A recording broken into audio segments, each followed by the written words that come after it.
with Rick Sanchez. Okay, hello again, everybody. I'm Rick Sanchez, and I want to welcome all of you who are watching us right now from all over the world, whether you're watching on your regular cable or TV provider or the portable TV app. This is the video image that is being talked about all over the world. Look at that. That's a statue of former U.S. President Andrew Jackson being lassoed by protesters in an effort to pull it down. The White House then sent in federalized police to push the protesters back. The story, an explanation of why Andrew Jackson is so reviled. And all of this is coming up right here. But we're going to begin with a bold declaration by China that seems to imply that it simply had enough with, quote, U.S. threats to interfere, and will now move forward to de-dollarize and strike back against the United States by creating a global currency to compete with the U.S. dollar. China has long considered joining Russia and fighting back against U.S. control of the world's ability to trade or transfer goods without U.S. interference or say-so. But now China is announcing that it's actually preparing to be cut off from the U.S. financial system, and they're taking what appears to be real steps to protect itself. Why? Or maybe the better question is, why now? Okay?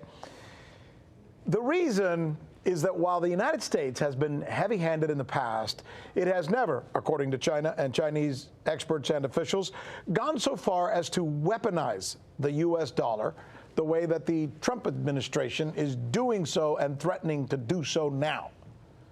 See, that's why China says that it's doing what it's doing. Even if it shakes up the entire global market, it says it's necessary as a defensive move. One of China's top economic officials seems to be saying that the time for talking is over and now it's time to act. Here's the quote. We have to make preparations early, real preparations, not just psychological preparations. You see, what Fang Xinghai is expressing in that fear is that the Trump administration will do to them what previous administrations have done to Russia, with sanctions that have literally locked them out of the world community. What does that mean? Well, what it means is not allowing Russia to exchange goods or currency with other countries. That's a destabilizing thing to do to a country. That type of weaponization of the dollar would be tantamount, figuratively speaking, of course, to an economic nuclear strike, one that would cause unimaginable repercussions, not just in China, but obviously worldwide when China tries to strike back. How serious is the United States about weaponizing the dollar to punish China? How serious and how capable is China in its threat to strike back? This is an important story. If you want to be ahead of the curve in understanding this precarious scenario that could affect you, me, and just about everybody else on the planet, then you'll want to stay tuned as we drill down here on the News with Rick Sanchez, where we're committed, as we often say, to the axiom that it's time to do news again.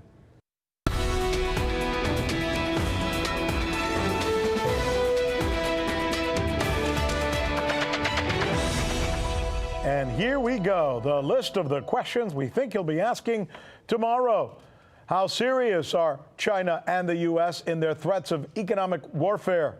Is Libya once again descending into chaos as the site of an international proxy war? And what is the state of airfare in America right now? But let's go ahead and begin with this, with China and what it's saying, to try and drill down on whether both what they fear and what they're planning to do about that fear is likely. Is the U.S. planning to further weaponize the U.S. dollar by sanctioning China to cut them off from the rest of the global economy? Is China capable of striking back by rallying the world around perhaps its own cause and currency? Joining me now to answer these questions is the co-host of Boom Bust, Christy I. She's the host of Boom Bust and a global market analyst to take us through this. Christy, let's start with China, because I mentioned and what it fears. I mentioned a while ago that the United States has punished other countries, Russia being one of those. But China seems to fear that the United States is going to go even further than it did with Russia. Explain that to us. Well, China right now is being very proactive and is, as you said earlier when you opened up, is taking a defensive stance right now to prepare for the possibility of being cut off from the U.S. dollar payment system in case the U.S. sanctions Chinese companies and banks.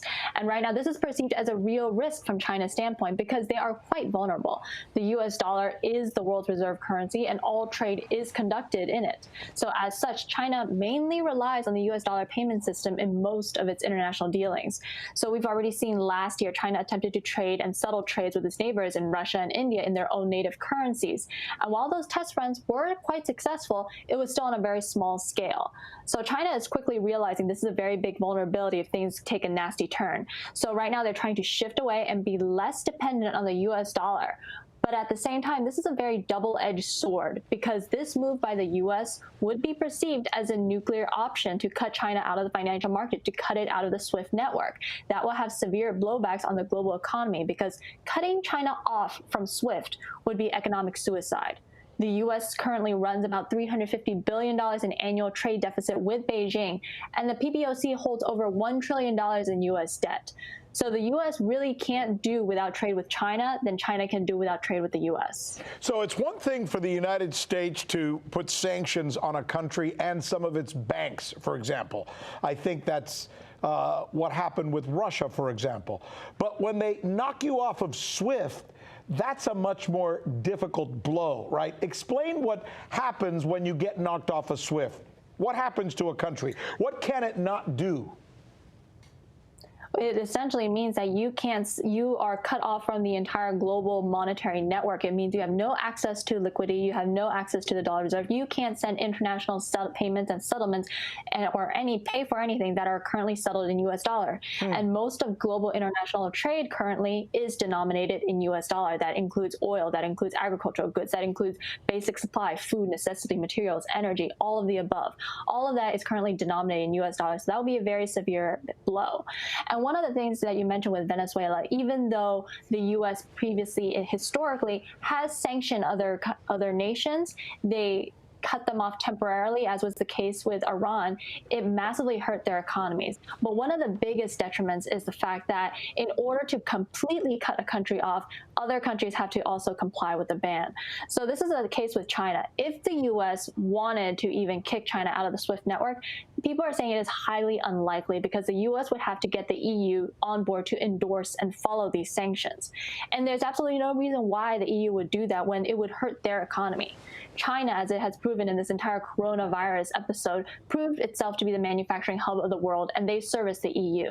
So there's no way they would give that up over a dispute that doesn't even involve them. So what would happen to me as a consumer or a citizen of the United States if tomorrow this kind of situation developed? I mean, we've called it the nuclear option. The United States continues to weaponize the dollar. China finally says we've had enough and does what? And what would be the effect on us? Well, China right now is not necessarily, as you mentioned, is not creating a different currency. They're trying to just lessen their exposure. And by doing that, they're creating a gold-backed RMB denominated in oil futures contract. So this is essentially a competitor to the SWIFT network, which allows them to send payments internationally and settle trades in their own native currency. So if U.S. were to suddenly blow up and just not have any trade with China whatsoever, that would mean that goods for you as a consumer, an American consumer, that would mean goods. Prices of goods would rise exponentially, even more so than the case it was last year with the tariffs. So we'd be talking about a level of inflation that we haven't seen in, I imagine, quite some time, because the goods would have to be made somewhere else and they'd be more costly, correct? Absolutely. And in China, while it would certainly wreak havoc on their financial system, because as you can imagine, the Shanghai Exchange, the Hong Kong Hang Seng, those are two of the biggest, largest indexes. And the Hang Seng even outranked the NASDAQ last year. So if you take a look at just the global markets and the amount of capital and liquidity that flows through China each and every day, that is going to wreak complete havoc on how trades are going to be settled. Seems like something we probably then don't want to see happen for the good of both sides. Christy, thank you so much. Good stuff. Appreciate it. Thank you. So now Libya has become the center for a proxy war. You see, some in the international community are calling for a ceasefire and peace negotiations as others continue to encourage, well, a conflict in what is already a war-torn nation. We've been following this story here on this newscast for quite some time. Here's an update from Alex Mihailovich. It was a country that boasted one of the highest standards of living in Africa. According to Pan-African news platform The African Exponent, under President Muammar Gaddafi, in Libya, education, healthcare, and even electricity were all free for citizens. Farmers enjoyed a high level of support from the government. Mothers were taken care of after giving birth. Bank loans were interest-free. A home was deemed a natural human right. And the literacy rate jumped from 25% to 75% under Gaddafi. But then along came NATO. In 2011, alliance forces backed a rebellion against Gaddafi's government. That war came to an end when the country's leader was tortured and killed by Western-backed rebels on October 20th, 2011. A gruesome scene, applauded by some. Yes, we came, we saw, he died. But it's hard to overlook the fact that chaos has continued in Libya to this day. A variety of players have struggled to control the oil-rich nation. The two most prominent are military commander Khalifa Haftar's Libyan National Army, which has the backing of the United Arab Emirates, Saudi Arabia, Egypt, France, and Russia, and the Tripoli-based government of National Accord, which is supported by the UN, Qatar, Italy, and Turkey. Officially, Libya is under an arms embargo, but somehow weapons keep pouring in. This Monday, Turkey and Italy announced that they are working together to stop the flow. Here's Italy's foreign minister. If we stop the arrival of arms or we severely limit the entrance, we will be able to reduce the aggressiveness of the two Libyan sides in this conflict. The same day, France accused its NATO ally, Turkey, of violating the weapons embargo. I already had the opportunity to clearly say it to President Erdogan. I consider today that Turkey plays in Libya a dangerous game and is in breach of all commitments it took during the Berlin Conference. With alliance members going head-to-head in regard to Libya, the French president reiterated his statement from last year, calling NATO brain-dead once again. Turkish military interference in Libya has helped the government of National Accord achieve recent gains on the ground, making the situation even more complicated. This past weekend, Egypt's president warned that if Turkish-backed pro-GNA forces advance on the strategic city of Sirte, it could provoke a direct intervention by Cairo. The Turkish-backed GNA has called the announcement a declaration of war. With tension high, many nations, including the U.S. and Russia, are calling for an immediate ceasefire. We stressed the need for an early ceasefire in Libya and agreed on urging Libyan political forces to engage in constructive dialogue as soon as possible. If Egypt was provoked to follow through on its threat, it would bring the conflict to a new level. The battleground that has already become an international arena could easily spread into a regional war. For News with Rick Sanchez, I'm Alex Mihailovich. Is the news with Rick Sanchez. You're watching our special coverage, and we're going to be right back with a follow-up story to one that we brought you just a couple of weeks ago concerning Iran and what it's doing right in our own backyard. We'll be back.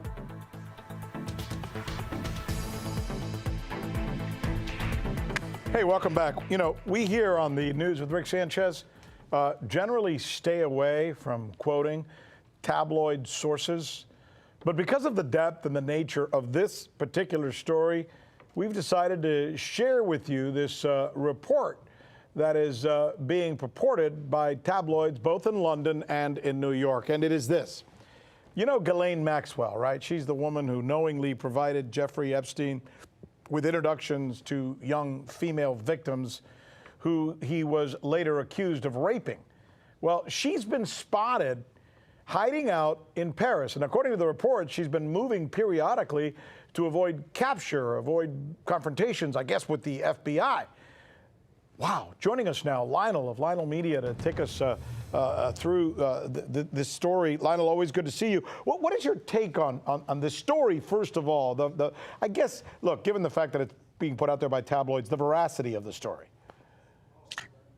First, my dear friend, I would like to reimagine as they say. They want to defund the police. They want to reimagine the usual and historic bifurcation, Rick, I think, between tabloid and broadsheet or mainstream media news, because we live in a new world, Rick, where, believe it or not, some of the best journalism by a guy with an iPhone. So this tabloid stuff may be, in fact, very, very good, maybe much, much better than one would think initially. So that being said. Well, by the way, just to touch on that a little bit, I agree with you that there have been stories broken by tabloid publications. I could name several of them, but I would bore you. That the general media never touched on, stay away from, and kind of got their butts kicked on, and then later had to pursue those stories. Point being, generally speaking, tabloid organizations don't adhere to the same journalistic principles and qualifications that most of us do. Now, let's move on to Ghislaine Maxwell. Right. One of the things in 37 years of practicing law, I've never seen anything like this. The question that I don't understand from people, Rick, from usual conventional mainstream media, is when do you get the chance to talk to Bill Barr? The question is this: General Barr, has Ghislaine Maxwell been offered or given immunity from prosecution? Yeah. Number two, can you explain to me why she has not been given, or why she has not been indicted, why she has not been even in custody as a material witness? You know, Rick, if you are not necessarily a subject or even a target or of a grand jury, but you are a material witness and you are likely to flee, likely to go elsewhere, there are ways in which your attendance can be secured that looks identical to being imprisoned, to being incarcerated. And that hasn't even been done. Forget material, wait a minute, forget material witness, my dear friend. I said even, right. But my God, no. We've got witnesses saying she was there, she participated, she recruited them, she practically held the girls down while she was being raped. My goodness. Right. She was an accomplice. She was a co-defendant. But in my hypothetical, in my psychodrama that I did with you, my dear and great and esteemed friend, my hermano, what I'm saying was, if I was asking Bill Barr something, I'd say, look, General, even if you didn't want to do that, even as a material witness, how is this woman traipsing about, perambulating the world? Now, I don't get it. What's interesting is, now, this is what I would tell you if I represented you, and I would tell you as my client, Rick, she is cooperating. This is so far up. In fact, our friend, Mr. Acosta, who was the U.S. attorney for the Southern District of Florida, it was alleged and purported in perhaps maybe another tabloid, when he was asked, why did you go along with that deal with Epstein and others, including granting immunity to every co-defendant, he said, they are higher up the food chain. It's intel. They're intel. Now, that doesn't preclude them from being prosecuted elsewhere. That's that. So, Rick, I don't want to be cloak and dagger and conspiracy theory, but if I represented you and you were just a garden variety mobster, I'm saying this woman has flipped because, as you know, knowing how this world works, the people who don't get arrested are the ones who are cooperating. So come clean. Then she's not hiding. She's being protected by sources who are going to use her in some kind of case. Wow, great stuff. All right, good insight. Good insight. Good insight. Thank you, sir. Thank you, Lionel. Always a pleasure. Thanks for the laughs. Thank you, my friend. Thank you, Barry. Iran is back in the business of rubbing mud in the eyes of the United States, defying all sorts of sanctions by sending a new shipment of goods and supplies to the people of Venezuela. Unlike the previous cargoes, which were mostly in fuel, the latest shipment is food, some of which will be used to open Venezuela's first Iranian supermarket. RT correspondent John Huddy files this story. The Iranian cargo ship Gulsan, shown here in this photo that the Iranian embassy in Caracas released over the weekend, arrived to the port of La Guaira on Venezuela's coast Sunday, bringing with it food, medical supplies, and reportedly even COVID-19 testing kits. The Iranian embassy in Caracas tweeted that the food will be used to open the, quote, first Iranian supermarket in Venezuela, adding that it will be another success in friendly and fraternal relations between two countries. Perhaps, but it's certainly likely to irk U.S. officials, including Secretary of State Mike Pompeo and President Trump. The U.S. continues to sanction both Iran and Venezuela. And this past March, the Trump administration also indicted Venezuelan President Nicolas Maduro and several of his current and former top administration officials on drug trafficking charges, even sending U.S. Navy ships to the Caribbean to intercept cocaine smugglers from South America and, according to administration officials, Venezuela. So far, U.S. officials haven't commented on the Iranian cargo ship arriving in Venezuela to reportedly set up the first Iranian supermarket in the country. But President Trump continues to take aim at Maduro, tweeting this June 22nd. Unlike the radical left, I will always stand against socialism and with the people of Venezuela. My administration has always stood on the side of freedom and liberty and against the oppressive Maduro regime. I would only meet with Maduro to discuss one thing, a peaceful exit from power. So far, that meeting has yet to take place and more than likely will not happen anytime soon. We'll keep you posted on that. But back to the Iranian cargo ship, which can carry up to 23,000 tons. Well, it was also said to be carrying parts to help repair Venezuela's collapsed oil refineries. Earlier this month, the Trump administration threatened to sanction as many as 50 Iranian oil and fuel tankers in an effort to cut off trade between Iran and Venezuela after Iranian cargo ships delivered 1.5 million barrels of fuel to Venezuela this past May. For the news with Rick Sanchez, John Huddy. There's also a political tie to this story. Great report there, John. But you know what I want to do? I want to bring in former MP George Galloway into this conversation because, boy, wouldn't you know it, there's an election coming up in the United States, and apparently Messrs. Biden and Trump are poking each other on the issue of Venezuela about who will be tougher and more anti-communist when it comes to Venezuela. Things sometimes never change. George, what do you make of this? Well, it's official. Donald Trump is the peace candidate. We know from John Bolton, and we now know from Joe Biden, that both of those are much hungrier for a harder line against America's enemies than President Donald Trump. They are disappointed with Trump. He hasn't started any new wars. He's withdrawn forces from several theaters, and they fear that in a second term, he would live up to his pre-election promise of ending America's everlasting, never-ending entanglement in foreign wars. And John Bolton's been presented with his pussy hat. He's now officially in the liberal camp. Who'd have thunk it, Rick? Hey, let me tell you something about American politics that maybe you don't know. I'm going to tell you a little bit about my backyard. I'm from South Florida, being Miami, Fort Lauderdale, that region. The only way that you can become president of the United States these days is to win the state of Florida. To win the state of Florida, you have to win South Florida. To win South Florida, you have to convince the Venezuelans and the Cuban exiles who left Cuba and Venezuela and El Salvador and Nicaragua, all who live there, that you're more anti-communist than anybody. So Clinton did it. Bush did it. This want-to-be President Biden is now doing it. Trump did it when he ran for president. They go to Miami, they give a stump speech saying, I will free your country, I'm more anti-communist than anybody else, vote for me. And then they never go back there again, except 1 month until the next election. That's just the way it works, George. I mean, some of this is just politicking, right? Yes, but what you've just demonstrated earlier is the iron law of unintended consequence. Yeah. The sanctions against Iran have pushed Iran into the Russian orbit. The sanctions against Russia pushed Russia as close as can be, Tweedledee and Tweedledum, with China. Now the sanctions on Iran and Venezuela have pushed Iran and Venezuela together. And you now have the delights to look forward to of shopping in an Iranian supermarket in downtown Caracas. The plan to cut China out of the SWIFT system will swiftly lead to China and Russia coming up with a new payment system which cuts out the dollar and the United States. Careful what you wish for.